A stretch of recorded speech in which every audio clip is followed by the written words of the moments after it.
Hi, mystery readers. This is It's a Mystery Podcast. I'm Alexandra Amore, and I'm here today with Helen Hanson. Hi, Helen. Hi, Alexandra. Nice to be here. Thanks. Oh, you're so welcome. It's great to have you here. So let me just, I'm going to introduce you to our listeners. And best-selling author, let me start again. Best-selling Kindle writer Helen Hanson creates thrillers about desperate people with a high-tech bent. Hackers, the CIA, industry titans, guys on sailboats, mobsters.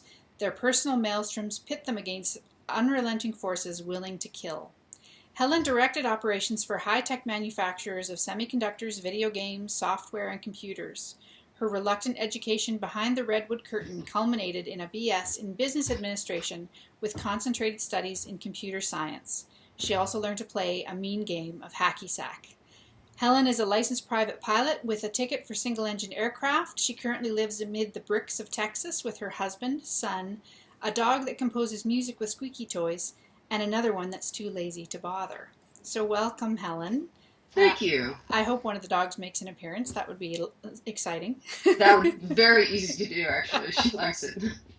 The other one I couldn't get up unless I'm going to feed her. Then the bowl has to be on the floor first, so... Oh, jeez, yeah. Not a very energetic dog, I guess. No. Yeah. Well, let's start. Why don't we talk about starting with Ocean of Fear? Okay. And that's a free book on your website. Yes. If people sign up for your readers group, correct? That's correct. Yeah. And so the main character is Baxter Cruz, and I love that you described him as a robotics expert and a scammer for hire. Indeed. For hire. Correct. Yeah. So tell us a bit about him. Baxter lost his parents when he was just about ready to get launched as an adult. He was 18 years old, and both of his parents died in an auto accident. And he was thrust into this world. He was going to school at University of California at Santa Cruz, but he had to manage all of these decisions on his own, and he had to figure out a way to pay for it past the first semester.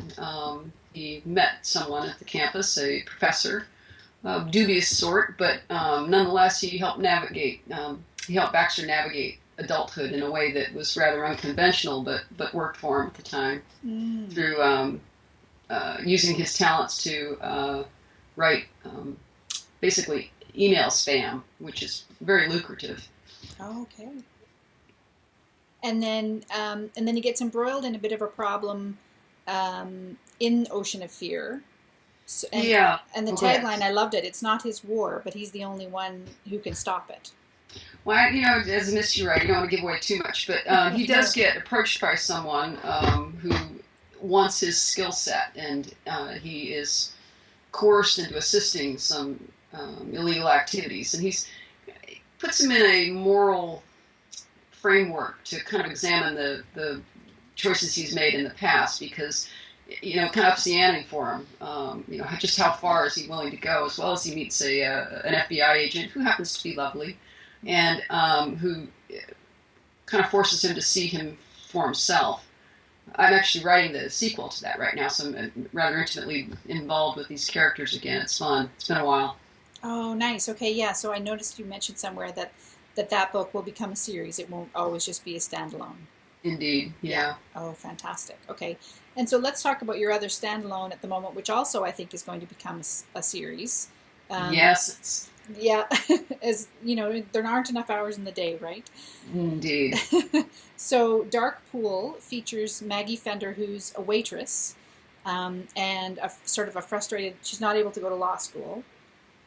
Is that correct? And she's taking care of her dad, who has Alzheimer's. Her father and her brother. Her brother just got released from prison on the opening scene for hacking, and he swears he's innocent. His father, their father, has Alzheimer's, and in our family, we lost our father to Alzheimer's as well. So it's got some personal elements. Although in their case, their father had early onset Alzheimer's, which is particularly devastating to a family, and I took on a couple of notions there. The one of young adults who fail to launch. To me, there's been so few places in history where that's a possibility. I mean, kids got thrust into work environments, and they got, had to help the family. In my own case, my father had to help his family when he was in 8th grade. Wow. So for someone who's in their 30s and still hasn't quite got it together, I guess I'm not all that sympathetic. But so Maggie's bearing the brunt of everybody's burdens in her family, being the only coherent one and the only one who's kind of in a position to be of assistance. Right. Yeah. And you're planning another book for Maggie. Do you know when that will be out, or? I need to finish these two first. This would, honestly, for Ocean of Fear, the sequel to that one's taken me longer than I expected, but okay. I want to get it right. I really enjoyed those characters first round, and I have to be honest to them, so I've had to do some rewriting. But for Maggie, she'll be out by next year, if not sooner. Yeah, okay. Oh, that's great. And, I mean, technology plays such a large part in all your books, and you were involved in high tech, as we said in your bio.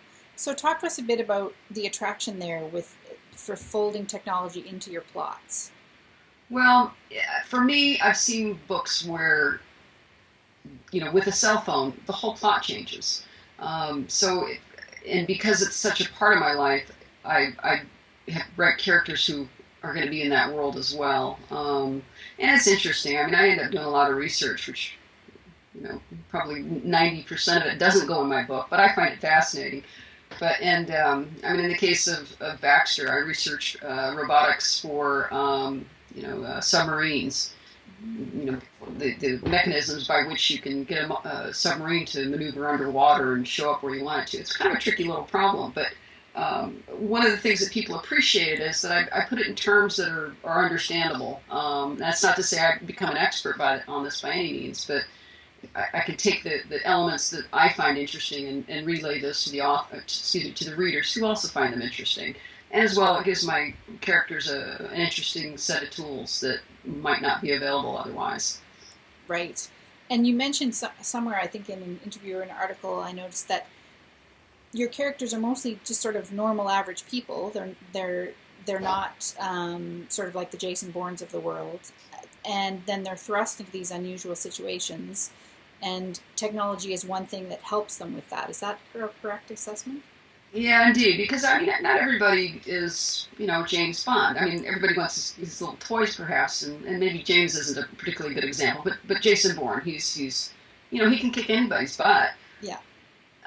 My characters aren't like that. They aren't going to, Maggie Fender, she's, just a young woman with no skills who has probably never even taken a karate class, but she can find her way in the world. With her brother's assistance, he can, maneuver some things that wouldn't be possible otherwise. They aren't physically able, to beat up a room full of bad guys. It's just not something that's, part of their makeup. I kind of put myself in some of these positions, although none of the characters are me. Like my character, Clint Masters, he's a rich guy, but he's not especially,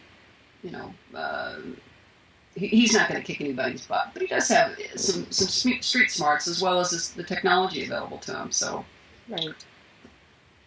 And would you say that, given that your characters are quite normal people involved in unusual situations, that their choices sometimes surprise you, or? Oh yeah. Yeah. Absolutely. Particularly when I have to be in their head. I took acting when I was in college at one point. I really wanted to be an actress. But, so the motivation is key. Why are they doing it? And unless that's smooth for me, I have a hard time writing it. And in many cases, what I think it might be ends up not being it at all, because once you're in somebody else's head, I'm not a male CEO of a company that runs a satellite operation. I'm not a young woman who has, a brother in jail. But once I put myself into their shoes, so to speak, their motivations always surprise me, because it's going to be different than mine. We're just all in different places in life, and you have to let them speak to you, the characters. Right. Yes. And I think that makes it so interesting for a reader as well. If as the author you're surprised and delighted, then of course the reader is going to be as well. I have to make myself amused first. That's sometimes my husband will walk by and he says, "What are you laughing?" I said, "Well, a line I wrote. I kind of liked it." And I don't write funny stuff, but I do. There are some things that just make me smile, and you want to keep those in there because you got to entertain yourself first. If you're not entertained for the 90,000 words, nobody else is going to be. Exactly. Yeah. So let's talk about Clint Masters. So he's the hero of a trilogy that you have right now. That's me. And it's called the Masters CIA Thriller Series. So tell us a little bit about him. He lives on a boat. Well, he kind of does, yes. In the first book, which is Three Lies, he has abandoned his business. He was the co-founder of a startup that went just mega, and they are a satellite delivery company. They'll deliver instructions to equipment via satellite around the world. So it's a couple $1 billion company. He was the technology side of it. His partner is the showman, if you will, the man who gets the attention and the investors. And at a certain point, his wife leaves him, and when the story opens, he's got a girlfriend. His wife has already dumped him. They're on the verge of a divorce, and his girlfriend goes missing. But he has left behind all his electronic tethers at this point. He's just living as simply as he can on a sailboat. That was his. He doesn't even particularly like the water, but it seemed as far removed as he could go without moving into the outback. And that really does have a little bit to do with my life because of the technology I'm involved in. There are days I would like to unplug completely and go sit on a mountain and do nothing else. And so it was kind of out of that impetus that book was born. But I will say all of my books are in the same story world. So, for instance, the book I'm writing now, Clint Masters actually makes an appearance, even though it's the sequel to Ocean of Fear. Mm-hmm. All of my characters are able to pop up in any one of the other books. Right. Are they all set geographically in kind of the same area? Is that? Not necessarily. Oh, okay. Clint's based out of Boston, and Maggie's in Half Moon Bay, California, mm-hmm. and Baxter's in Santa Cruz, California, on the coast. Mm-hmm. But they still overlap occasionally. Mm-hmm. Yeah. Oh, that's great. I noticed you mentioned that Clint's girlfriend has her kidneys are failing, and she's on dialysis. Yes. My brother had experience with that. Unfortunately, that's something that. I guess adds to the tension in the first book, Three Lies, because when she disappears, you have to have dialysis every couple of days or you die. So mm-hmm. I imagine that ratchets up the pressure on Clint. It did. It also did for the people who had her because they wanted her alive, as well as for the people around her. I mean, anytime you watch somebody suffer, it's difficult. At least it should be. Mm-hmm. Yeah, exactly.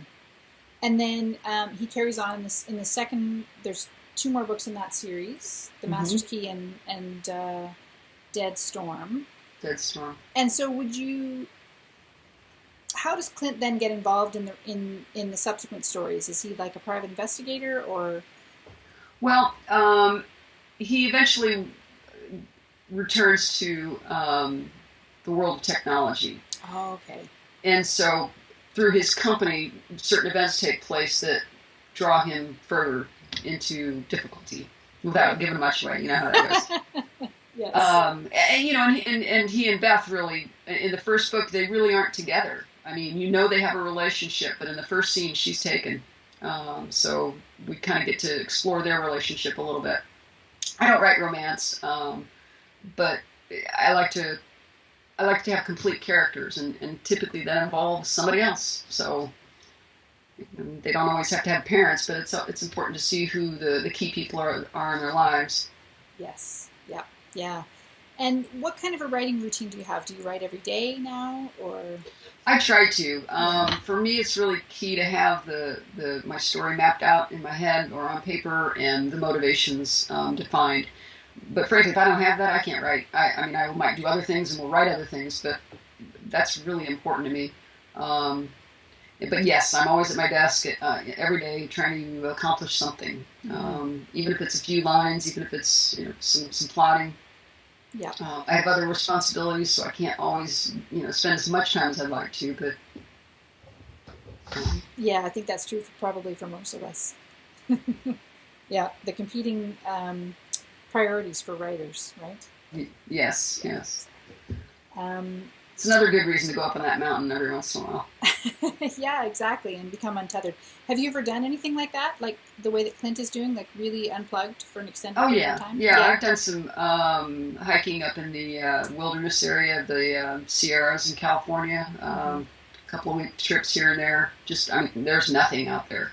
Yeah. I find that the thing that irritates me the most is when you hike in, you're carrying all your food because there's nothing else out there, right? Yeah. You're carrying all your equipment, and then when you leave, it's empty. It should be easy to carry out a tin can, and yet you still find people's trash up there. It's like, come on, the hard part was done, and it was even uphill, so downhill ought to be easier. But Right. But Yes. even getting on a boat, I like boats. Just the ability to have, sort of the wind blow out all the thoughts from your brain. I mean, it just takes away the day, if that makes any sense. All the stuff that you have to do gets replaced by all the possibilities when you're in a more natural environment. At least that's the way I look at it. Just kind of overwhelms you sometimes. Yeah. And I like that. It's good. It's healthy. Yes. Yeah, I agree. Oh, that's a nice way to look at it. That it blows out the thoughts in your head. That's great. Oh, I had another question, and it's just speaking of going out of my head, I've lost it. My new book on Ocean of Fear, Yeah. or the sequel to that one's called Spider Games, and that one should be okay. out within a month or so. It Okay. should have been out by now, but it will be out. Yes. I had to be happy with that one first. Yes. Yeah. Oh, I know what I was gonna ask. You have a readers group on your website, I do. and one of the things I noticed too is that you do a giveaway every month, correct? So I just started that, and it's one of these okay. where you don't have to enter anything. All you do is, if you're on the list, I'll randomly pull one a month, and it's a $25 gift card to one of either Barnes and Noble or iBooks or Amazon. Oh, fantastic. Okay. Yeah. So, and people can get signed up for that just by signing up for your newsletter list, and then they get Ocean of Fear That's correct. in exchange. Yeah. Oh, That's great. correct. As well, 3 Lies right now is free at most of the vendors. Oh, If you see it there, it's free at the moment. So at Amazon, Nook, iTunes, and Kobo, it's free. Oh, fantastic. Wow. So people can try 2 books Yep. at no charge. Oh, that's great. That's correct. Yeah. That's Wow. a great deal. It is a great deal. Amazing. So thank you so much for being here with me today, Helen. It's been fantastic. Why don't you let people know, we've kind of already touched on this, but where they can find your books. So helenhanson.com, correct? That's correct. That's Hanson with an O. Hanson with an O, okay. One other thing I want to mention, I have 3 Lies is coming out on Audible here, probably early May, and Okay. hopefully the other 2 books will follow soon on in the trilogy. Yeah. So that's kind of cool. That's very cool. So you were able to find a narrator. You used ACX, I guess? Yeah. Indeed. Oh, Yeah. awesome. Was that a good experience? It has been so far. Yeah. Yeah, it's been great. Yeah. Yeah, audio is, becoming more popular all the time with streaming and all that kind of stuff. So that's great to hear. Fantastic. Well, so many people stuck in their cars, and it's nice to have some entertainment there. Yes. Yeah, some hands-free entertainment, right? Yes, exactly. Yeah, exactly. Okay. And so if people want to find your books, they're at all the major retailers, like we said, Amazon, iTunes, Kobo, Nook. That's correct. Yeah. Okay, perfect. Well, thank you so much, Helen. It's been great talking to you today. Thank you. I appreciate it, Alexander. This has been fun. Good. Talk to you soon. Bye. All right. Take care.